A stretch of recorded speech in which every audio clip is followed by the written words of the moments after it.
Rob and Debbie have worked hard and played by the rules. They are not looking for a handout. They want the modification they deserve so that they can keep paying their mortgage. They have done everything right, only to be threatened with the loss of their beloved home. And they are not alone. Kyra Williams, a woman on the east side of Detroit, is being forced out of her home by Citibank after her landlord defaulted on the mortgage. Despite putting thousands of dollars of her own money into the home in repairs, the bank refused to negotiate with Miss Williams and even refused an offer from her church to buy the house and save Kyra from eviction. All over the country, stories like Miss Williams and the Henrys are becoming far too commonplace. Once vibrant communities are now full of homes boarded and empty, driving down remaining home values and increasing crime and blight. We are here today, along with families in 14 states and 30 other cities, from Los Angeles to Atlanta to Cleveland, to say enough is enough. Every hardworking American family deserves a place to call home, out from under the threat of eviction and homelessness. And so now I would like to introduce Debbie and Rob Henry, who are going to tell you their story. Hi, everyone. 14 years ago,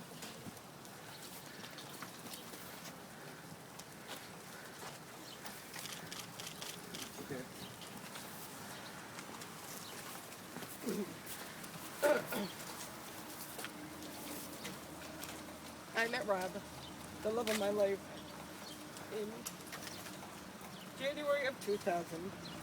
He asked me to marry him, and I said yes. We bought our house in 2004. Oh, I fell in love with it from the first moment. We were so happy when we got the keys. I began to cry. And Rob said, "Why were you crying?" I said, I never thought we would own our own home. From day one, I knew this would be where I would retire and grow old with Rob.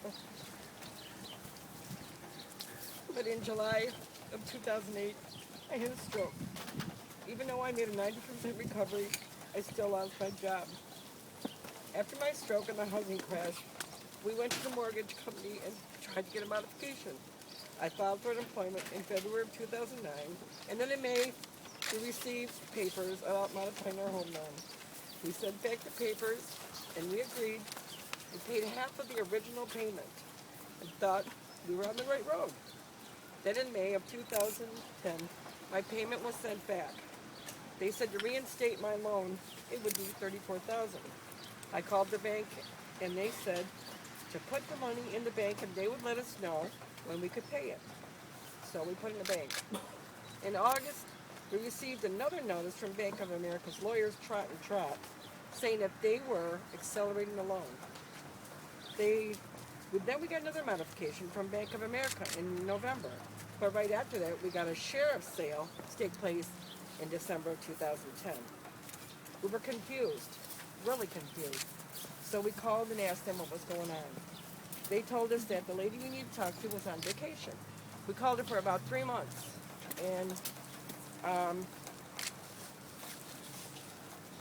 we called over and over again. And each time she was on vacation, we called up until April.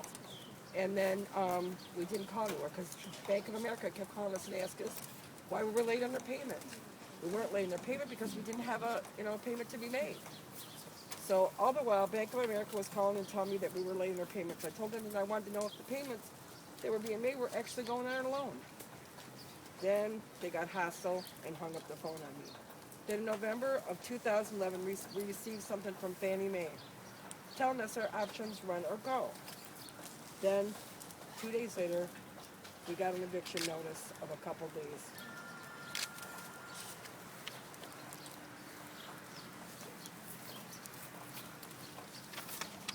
Just yesterday, we had an eviction hearing.